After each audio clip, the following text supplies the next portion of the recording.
Hello students, welcome back to the next lecture of signals and systems. आज के lecture में बच्चों हम फोरियर ट्रांसफॉर्म पढ़ेंगे but with a different approach. देखिए, फोरियर ट्रांसफॉर्म मैंने आपको लास्ट सेमेस्टर में नेटवर्क्स में भी पढ़ाया था। अभी भी हम रेडिली फोरियर ट्रांसफॉर्म का इस्तेमाल कर रहे हैं। आज भी हमें पढ़ना फोरियर ट्रांसफॉर्म है बट अप्रोच थोड़ी सी डिफरेंट होगी। आज हम उसका कोर कॉन्सेप्ट समझेंगे। देखो बच्चों, फोरियर ट्रांसफॉर्म की जरूरत हमें क्यों पड़ी? क्योंकि फोरियर सीरीज के कुछ ड्रॉबैक्स थे, जिसमें से सबसे मेजर ड्रॉबैक था कि वो केवल पीरियोडिक सिग्नल्स के लिए ही इस्तेमाल हो सकता है। For a periodic signal Fourier series was not giving proper results. Fine. अब मुझे अपने मेथड को मॉडिफाई करना है। मुझे एक नया मेथड चाहिए to analyse periodic as well as aperiodic signals. तो मैंने क्या किया, मैंने फोरियर सीरीज में थोड़ा सा मॉडिफिकेशन किया। मॉडिफिकेशन क्या किया? मैंने बोला अगर मैं एक ए पीरियोडिक, ये ए पीरियोडिक है, अगर मैं एक ए पीरियोडिक सिग्नल को भी पीरियोडिक बोल दूं विद इनफाइनाइट पीरियड। भाई देखो, ए पीरियोडिक का मतलब क्या हुआ? ए पीरियोडिक का मतलब हुआ एक ऐसा वेव फॉर्म है जो अपने आप को रिपीट नहीं कर रहा। मान लो ये वेव फॉर्म है, ये अपने आप को रिपीट नहीं कर रहा। तो मैं क्या कह दूं? मैं कह दूं कि ये इंफिनिटी पे जाके अपने आप को रिपीट करेगा। मतलब मैं इस पर्टिकुलर सिग्नल का टाइम डोमेन बढ़ा के टी टेंडिंग टू इंफिनिटी कर दूं। ध्यान से समझिएगा, अगर मैं फुरियर सीरीज में टाइम लिमिट को इनफाइनाइट कर दूं तो मैं फुरियर सीरीज से फुरियर ट्रांसफॉर्म पर आ सकता हूं। ये मेरा कोर कॉन्सेप्ट है फोरियर ट्रांसफॉर्म को पढ़ने का। Fourier transform can be obtained from Fourier series if we consider, ये मैं आपको ए पीरियोडिक सिग्नल्स के लिए बता रहा हूं, if we consider that the aperiodic signals are periodic with infinite period. अब इस चीज को और अच्छे से समझने के लिए बहुत बेसिक सा एग्जांपल देखते हैं। देखिए, हम लोगों ने जब फोरियर सीरीज पढ़ा था तो कुछ सिग्नल्स, कुछ फंक्शंस की फोरियर सीरीज कोफिशिएंट्स प्लॉट किए थे। जैसे अगर मैं आपसे कहूं कि मेरे पास एक इनफाइनाइट रेक्टेंगुलर पल्स है, बहुत ध्यान से समझेंगे बच्चों, ये मेरे पास एक इनफाइनाइट रेक्टेंगुलर पल्स है। देखिए, हम दोनों ही चीजें पढ़ चुके हैं। हम फोरियर ट्रांसफॉर्म भी पढ़ चुके हैं और फोरियर सीरीज भी पढ़ चुके हैं। तो अब आपके लिए चीजों को समझना थोड़ा आसान होगा। ये कोई एक इनफाइनाइट फोरियर, ये कोई इनफाइनाइट सिग्नल की पल्स है। इसका जब मैं फुरियर सीरीज कोफिशिएंट बनाता हूं, बहुत ध्यान से देखेंगे, इसका जब मैं फुरियर सीरीज कोफिशिएंट बनाता हूं तो बच्चों मुझे क्या मिलता है? We have already discuss this. मुझे एक सिंक टाइप की इनफाइनाइट पल्स मिलती है। अगर मैं इसको प्लॉट करने की कोशिश करूं बच्चों, तो ये पल्स कुछ ऐसी आती है। बहुत ध्यान से इसको समझेंगे। ये इस टाइप की कुछ पल्स मिलती है मुझे, ऐसी, which keeps on extending up to infinity।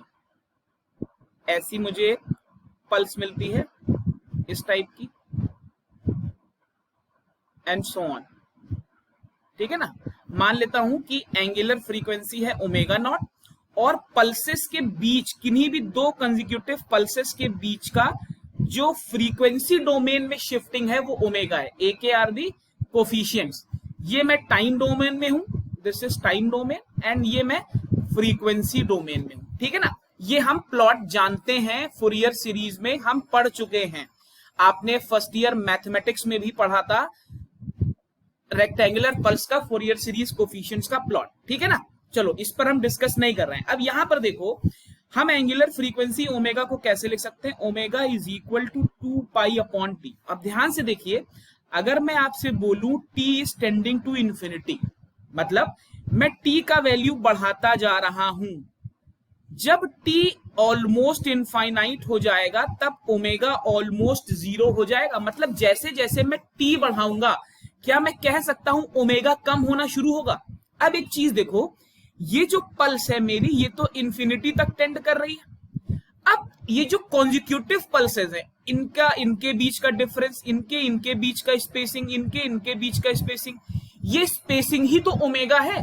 अब आप ऐसे अज्यूम करो कि इंफिनिटी तक एक पल्स एक्सटेंड कर रही है, बहुत बड़ी पल्स है, और उसके कॉन्जिक्यूटिव जो एलिमेंट्स हैं उनके बीच की स्पेसिंग मैं कम करता जा रहा हूं।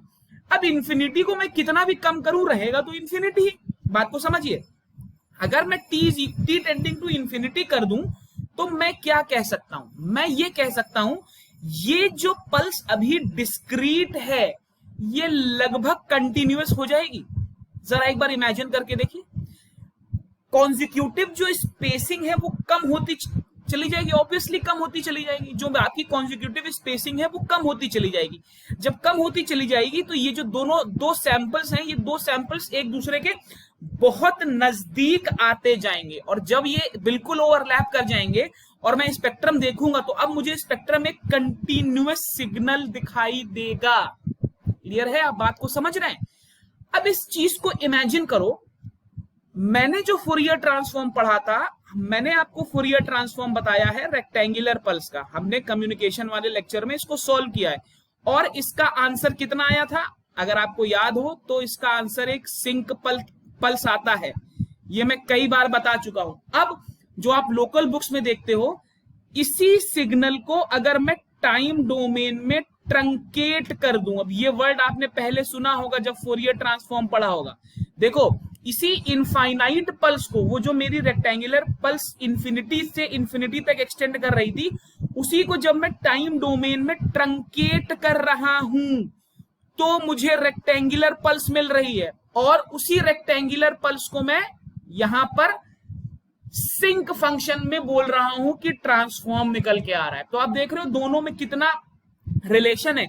शुरू बेसिकली फूरियर सीरीज से ही हुआ है, फूरियर सीरीज में ही हमने प्रॉपर मॉडिफिकेशंस की। अब चलिए आपको एक बेसिक सा फॉर्मूला दिखाते हैं। देखो, फूरियर सीरीज का फॉर्मूला आप सभी को आता है। देखो, ये इस लेक्चर का फिजिकल सिग्निफिकेंस बहुत ज्यादा है, बहुत ज्यादा कॉन्सेप्ट्स आपके क्लियर हो जाएंगे अगर आपको ये लेक्चर समझ में आ गया।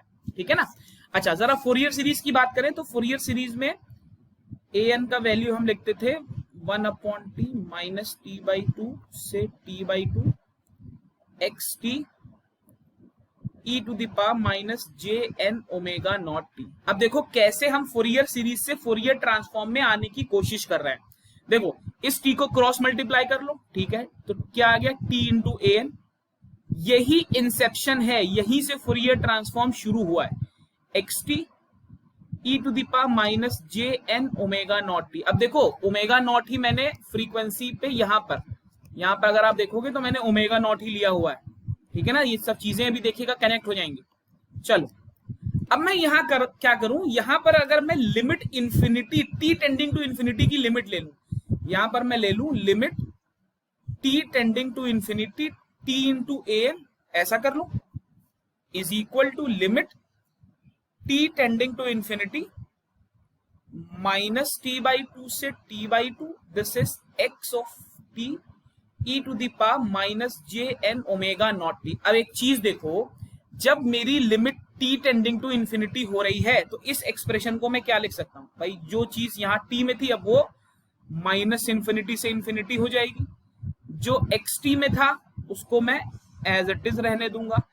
अब एक चीज देखो बच्चों बहुत ध्यान से, ये जो n ओमेगा नॉट था, मैंने अभी आपको बताया जब मैं टाइम को इनफाइनाइट कर रहा हूं तो ये डिस्क्रीट वेरिएबल लगभग एक कंटिन्यूअस वेरिएबल में कन्वर्ट हो रहा है। अभी हमने ये चीज देखी है, ये डिस्क्रीट वेरिएबल एक कंटिन्यूअस वेरिएबल में कन्वर्ट हो रहा है, राइट भाई। स्पेसिंग कम होती जा रही है और प्रॉपर ओमेगा आ रहा है, तो अब की बार मैं n ओमेगा नॉट को ओमेगा से रिप्लेस कर सकता हूं, तो इसकी जगह मैं लिख दूं माइनस j ओमेगा t।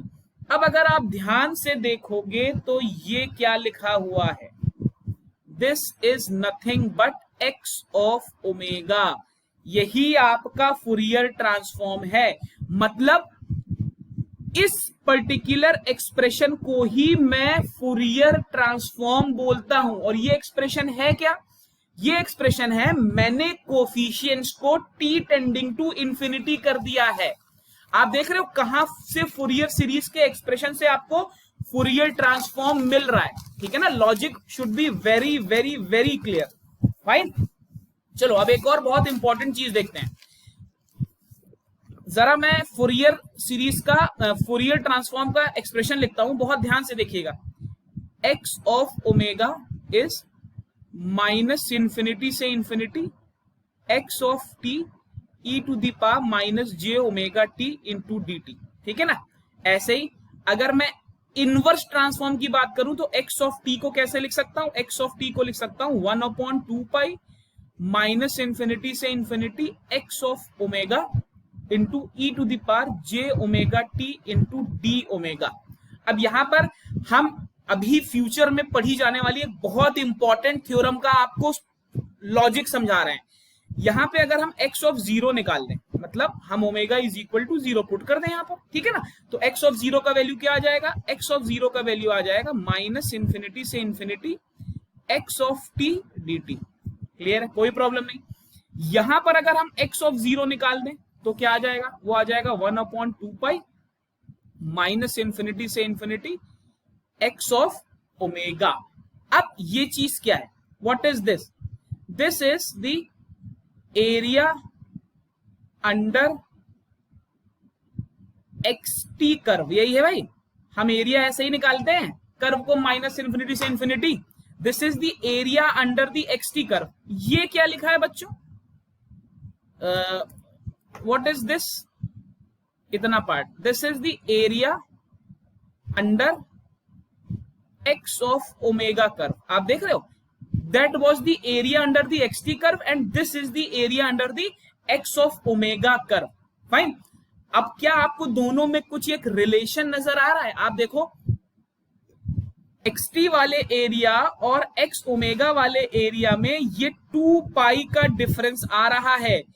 ये यहां पर मैंने इसलिए बताया है कि अभी मैं आगे जब आपको पार्सिवल्स थ्योरम बताऊंगा तब आपको इसकी फिजिकल सिग्निफिकेंस समझ में आएगी। मतलब 2 पाई का मल्टीपल आपको टाइम से फ्रीक्वेंसी डोमेन में शिफ्ट करने में हेल्प कर रहा है। अगर आपको याद हो, डेल ऑफ ओमेगा का इनवर्स फूरियर ट्रांसफॉर्म हमने लास्ट ईयर इसी प्रॉपर्टी का इस्तेमाल करके निकाला था।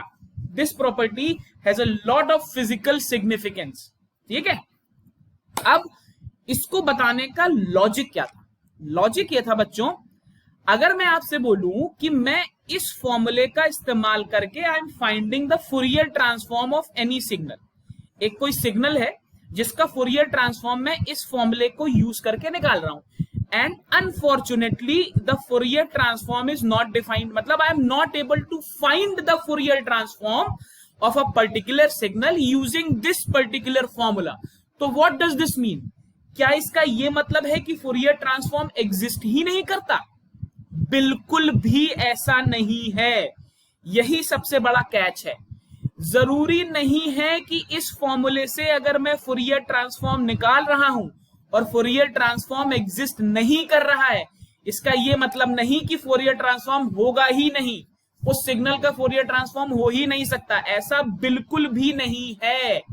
मतलब this formula is not a sure short formula, it does have an exception. वो एक्सेप्शन क्या है? वो एक्सेप्शन आता है उसी पॉइंट से जहां से हमने अपना लेक्चर शुरू किया था बच्चों। अगर मैं आपसे बोलूं कि सिग्नल, अब देखो इसको 2 तरीके से कहा जाता है, बात को समझिएगा बहुत ध्यान से। इसको कहने के 2 तरीके हैं।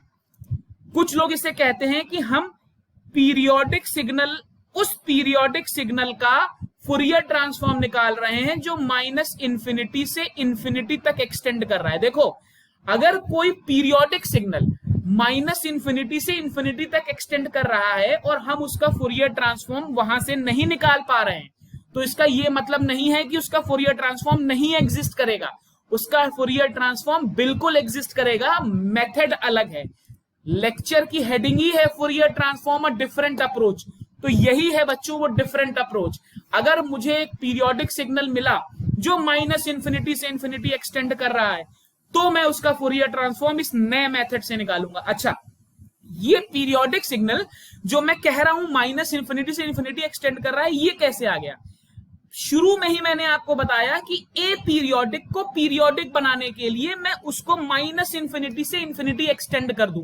तो यही लॉजिक है ए पीरियोडिक सिग्नल के फूरियर ट्रांसफॉर्म निकालने का, जो फूरियर सीरीज में नहीं हो रहा था। अब देखते हैं कि कैसे निकाल सकते हैं।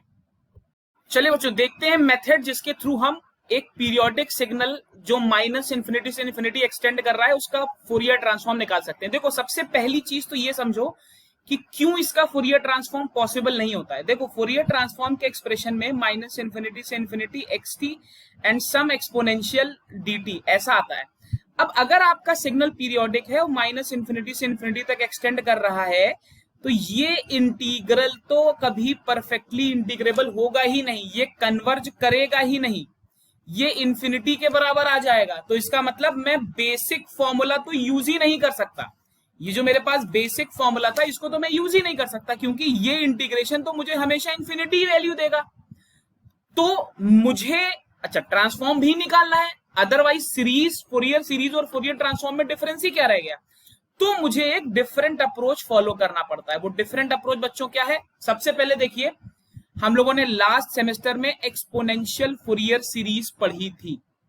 मैं आपको स्टेप बताता हूं कि कैसे आप अचीव करोगे Fourier transform for a periodic signal. तो सबसे पहले आपको जो भी गिवन पीरियोडिक सिग्नल दिया है, आपको उसको इस एक्सपोनेंशियल फोरियर सीरीज के फॉर्म में लिखना है। अब अगेन अगर आपको एक्सपोनेंशियल फोरियर सीरीज नहीं आती तो गेम ओवर, यहीं पर क्वेश्चन गलत हो गया, ठीक है। तो प्लीज फोरियर सीरीज रिवाइज कर लीजिए, मैं बार बार कह रहा हूं इस साल फोरियर सीरीज ज्यादा इंपॉर्टेंट है, सिग्नल्स के लिए वो ज्यादा इंपॉर्टेंट है, नेटवर्क्स के लिए नहीं इंपॉर्टेंट थी। चलो, this is the expression for the exponential Fourier series, वही एक्सप्रेशन है जो हमने लास्ट सेमेस्टर में पढ़ा था। Cn का वैल्यू, Cn आपका कोफिशिएंट है, Cn का वैल्यू है ओमेगा नॉट का वैल्यू, ठीक है। तो मुझे सबसे पहले अपने गिवन फंक्शन xt को एक एक्सपोनेंशियल फोरियर सीरीज के फॉर्म में लिखना है, फाइन। सेकेंड स्टेप में मुझे इस पर्टिकुलर एक्सप्रेशन का फूरियर ट्रांसफॉर्म ले लेना है, सिंपल, डायरेक्टली मुझे इसका फूरियर ट्रांसफॉर्म ले लेना है, और फूरियर ट्रांसफॉर्म लेने के बाद जो मुझे आंसर मिलेगा वही मेरा रिक्वायर्ड एक्सप्रेशन होगा। देखो होगा क्या, मैंने आपको अभी क्या बताया, मेरे पास एक ए पीरियोडिक सिग्नल था, मैंने उसका पीरियड इंफिनिटी तक एक्सटेंड कर लिया। तो जब मुझे इसका स्पेक्ट्रम मिलेगा ना, तो मान लो इसी फंक्शन को मैंने इंफिनिटी तक एक्सटेंड किया है, तो हर बार मुझे इसका स्पेक्ट्रम मिलेगा, फिर इसका स्पेक्ट्रम, फिर इसका स्पेक्ट्रम, और ये सभी स्पेक्ट्रम इंफिनिटी तक मिल जाएंगे। इन्हीं स्पेक्ट्रम्स को जब मैं ट्रंकेट कर देता हूं तो मुझे डायरेक्ट फूरियर ट्रांसफॉर्म मिल जाता है, ठीक है ना। जो मैंने आपको लास्ट क्वेश्चन में बताया था, आपको समझाया भी था कि अगर इसी को मैं सीधे ऐसे कर दूं तो मुझे सिंक फंक्शन मिलना शुरू हो जाता है, फाइन। तो लॉजिक अभी भी वही है, मैं अभी भी फूरियर सीरीज से ही पहुंच रहा हूं यहां पर। चलो इसको जरा सा करके देखते हैं। सबसे पहले एक्सपीटी जो मैंने ऊपर लिखा था इसको फिर से लिख देता हूं, ये मेरी गिवन वेव फॉर्म है, ठीक है ना। मैं आपको सिर्फ एक मेथड बता रहा हूं स्टैंडर्ड कि कैसे करना है, फॉर्मूला क्या है। अभी हम फॉर्मूले को डिराइव कर रहे हैं, आप अगर चाहेंगे तो, अगर आपको ये समझ में आ गया तो फॉर्मूला कभी याद ही नहीं करना पड़ेगा। अब आपको क्या करना है, आपको इसका फूरियर ट्रांसफॉर्म ले लेना है, आपको फूरियर ट्रांसफॉर्म ले लेना है अपने गिवन फंक्शन का। ये कितना आ जाएगा बच्चों, माइनस इन्फिनिटी से इन्फिनिटी समेशन। प्लीज इतने सारे समेशन देख के डरने का नहीं है, बहुत इजी, ठीक। अच्छा यहां पर क्या लिखूंगा मैं, यहां पर मैं लिखूंगा, सिंस मैं फूरियर ट्रांसफॉर्म ले रहा हूं तो यहां पर मैं लिखूंगा e to the power minus J N omega T D T, लिख सकता हूं, फाइन। इसमें कोई डाउट नहीं होना चाहिए, किसी को भी कोई डाउट नहीं होना चाहिए भाई, फाइन। यहां तक कोई दिक्कत नहीं है। देखिए ऊपर देख, चेक करिए, J N omega naught T था, यहां पर ओमेगा नॉट टी था जो मेरे फंक्शन में दिया था, ये मैंने फूरियर ट्रांसफॉर्म वाला ओमेगा लिखा है। प्लीज इसमें कोई कंफ्यूजन नहीं होना चाहिए किसी को भी। चलो अब मेरे इंटीग्रेशन के लिए तो ये टर्म कांस्टेंट है, इसको बाहर ले लेता हूं। इसको अगर मैंने बाहर ले लिया तो ये हो गया माइनस इन्फिनिटी से इन्फिनिटी सी एन, यहां पर मुझे क्या मिल गया, माइनस इन्फिनिटी से infinity e to the power minus J n t, तो omega minus omega nought into D t. देखिए कहीं कोई डाउट हो तो पूछिए, नहीं कोई डाउट नहीं होनी चाहिए इसमें, बिल्कुल क्लियर है ये। एक चीज, एक सेकेंड, यहां पर एन नहीं होगा, ओहो यहां पर एन नहीं होगा, जे ओमेगा टी। इस स्टेप को भी ठीक करते हैं भाई। फूरियर ट्रांसफॉर्म के एक्सप्रेशन में एन कहां आता है, तो यहां से मैं क्या करूं, कॉमन लूं, मैं कॉमन लेता हूं भाई माइनस जे टी, तो आएगा omega minus N omega naught, ऐसे करेंगे, ठीक है। इसको प्लीज करेक्ट कर लीजिए। अच्छा omega is equal to 2 pi F होता है, तो 2 पाई अगर बाहर ले लें तो जरा ध्यान से देखिएगा कैसे लिख रहा हूं, सी एन माइनस इंफिनिटी से infinity E to the power minus J 2 pi F minus N F naught into T into D T. लिख सकता हूं भाई, बिल्कुल लिख सकता हूं, कोई डाउट नहीं इसमें। अब मैं एक आइडेंटिटी यूज कर रहा हूं, लास्ट ईयर मैंने आपको बताई थी, integration E to the power minus J 2 pi F T D T. इस बार भी हमने ये किया हुआ है प्रॉपर्टीज में, इसको मैं डेल एफ से रिप्लेस कर सकता हूं। इसको kindly remember this, this is very very very useful, very useful. अब इससे देखिए फायदा क्या हुआ मेरा, ध्यान से देखेंगे बच्चों। इसको यूज करने से मैं इस पर्टिकुलर एक्सप्रेशन को लिख सकता हूं, ध्यान से देखेंगे, माइनस इंफिनिटी से इंफिनिटी सी एन डेल, इसको लिख सकता हूं F minus N F naught. देखिए सीधे मैंने Fourier transform of X P T को इंटीग्रेशन के बिना एक सिंपल फॉर्मूले में कन्वर्ट कर दिया।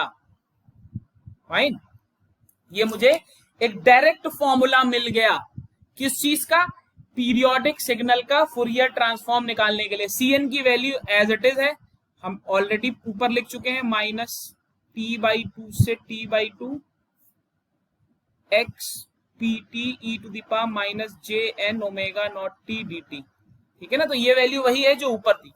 तो this is how we find the Fourier transform. अब हम इसको सीधे फॉर्मूले की तरह इस्तेमाल कर सकते हैं किसी भी पीरियोडिक पल्स के लिए। फाइन, सिर्फ मुझे टेक्निकली सी एन निकालना पड़ेगा और कुछ नहीं निकालना पड़ेगा। अच्छा, यहां से मैं इनवर्स फुरियर भी निकाल सकता हूं, इनवर्स फुरियर ट्रांसफॉर्म भी निकाल सकता हूं। क्या करूंगा भाई, 1/2 पाई, सेम मेथड है, माइनस इंफिनिटी से इंफिनिटी। यहां पर ये पूरा एक्सप्रेशन आएगा, और बस यहां पर अब की बार क्या आ जाएगा, e to the power J omega T into D omega. ठीक, या इसको डी एफ भी कर सकते हैं, इसको डी ओमेगा कर सकते हैं और डी एफ, जो चाहे आप कर सकते हैं। फाइन, सॉल्व कर लेंगे, सीधे लिख देता हूं क्या आने वाला है, बिल्कुल सिमिलर है, कुछ भी अंतर नहीं आएगा। आई एफ टी आपका आ जाएगा C N E to the power J 2 pi N F naught T minus infinity से इंफिनिटी। ठीक, ये आपका आई एफ टी आ जाएगा। फाइन, तो these are the two expressions जो हम बेसिकली यूज करेंगे।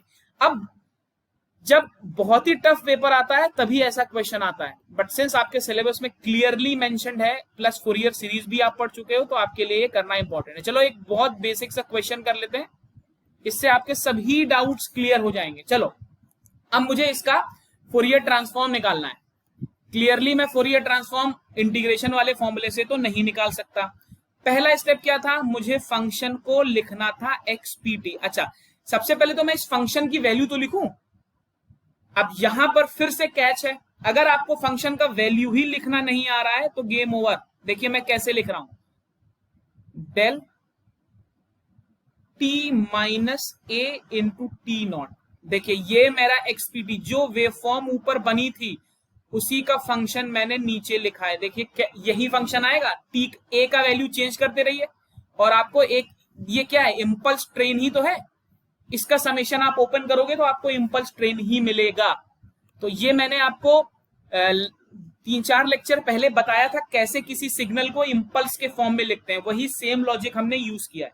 अब मुझे इसका फुरियर ट्रांसफॉर्म निकालना है, तो इसका Fourier transform x of omega या एक्स ऑफ एफ कैसे लिखूंगा। अब मैं सिंपल फॉर्मूला यूज कर रहा हूं, माइनस इंफिनिटी से infinity C N del f minus N F naught. ठीक, मुझे निकालना क्या है, मुझे केवल सी एन निकालना है। अगर सी एन निकल गया तो काम बन गया। चलो सी एन देखते हैं कैसे निकाल सकते हैं। देखो सी एन का फॉर्मूला होता है 1/t minus T by two से टी बाई टू। ठीक है ना, अब मैं उसको इसी फंक्शन को एक पीरियड में, देखिए करना क्या है, मुझे माइनस टी बाई टू से टी बाई टू जो मैंने पीरियड डिसाइड किया है उस पीरियड में इस फंक्शन को लिखना है, केवल इतना सा काम करना है। X t E to the power minus J 2 pi n t divided by t nought d t. देखो ओमेगा की जगह मैंने अब की बार 2 pi upon t nought replace कर दिया है भाई। यहां पर J2 j omega j N omega t, ये आता माइनस जे एन ओमेगा टी, तो ओमेगा की जगह मैंने 2 पाई अपॉन टी नॉट कर दिया। साथ ही साथ इसको अब मैं टी नॉट बना दूं, इसको भी टी नॉट से टी नॉट बना दूं। क्यों? क्योंकि मेरा फंक्शन में पीरियड टी नॉट गिवन है। फाइन। अब जरा माइनस टी नॉट, ये माइनस टी नॉट होगा, ये plus T not, minus t not से प्लस टी नॉट के बीच में आपको फंक्शन का वैल्यू क्या मिलेगा? देखिए, माइनस टी नॉट से टी नॉट के बीच में इस इंटरवल में तो फंक्शन का केवल एक ही वैल्यू है, और वो वैल्यू क्या है? वो वैल्यू है डेल टी। केवल एक ही पल्स मिल रहा है ओरिजिन पे, वो तो आपका बेसिक डेल टी ही था। और e to the power minus J 2 pi n t upon t naught into D t, and this is minus t naught by 2 से टी नॉट बाई 2। अब यहां पर आपको इंपल्स की प्रॉपर्टीज अगर याद है तो बिल्कुल सिंपल है। माइनस टी नॉट से टी नॉट के बीच में केवल आपको डेल ऑफ जीरो मिल रहा है, तो आपको सीधे यहां पर t की जगह जीरो पुट कर देना है। e to the power zero is 1, तो cn आपको सीधे सीधे 1 अपॉन टी नॉट मिल जाएगा। देखिए कितना सिंपल है। अगर आपको सारी प्रॉपर्टीज याद है तो चीजें कितनी सिंपल हो जाएंगी। cn का वैल्यू मिल गया, अब cn का वैल्यू यहां पे पुट कर दीजिए। cn का वैल्यू यहां पुट करेंगे तो x ऑफ ओमेगा का वैल्यू आ जाएगा माइनस इंफिनिटी से infinity 1 upon t naught del f minus N F naught. This will be your Fourier transform. Fine. देख रहे हैं कितनी सिंप्लिसिटी से हम ये फूरियर ट्रांसफॉर्म निकाल सकते हैं। फाइन। चलो बच्चों, आज के लिए इतना ही रखते हैं। This is a good lecture. थोड़ा डिफिकल्ट है, अलग है, आउट ऑफ द वे है, तो प्लीज इसको ध्यान से पढ़ के नोट्स बना लीजिएगा। स्पेशली जो लोग गेट की प्रिपरेशन कर रहे हैं उनके लिए ये लेक्चर बहुत ही ज्यादा इंपॉर्टेंट है। फाइन। नेक्स्ट लेक्चर में हम पार्शिवल थ्योरम पढ़ेंगे। Till then stay safe and study well. Thank you.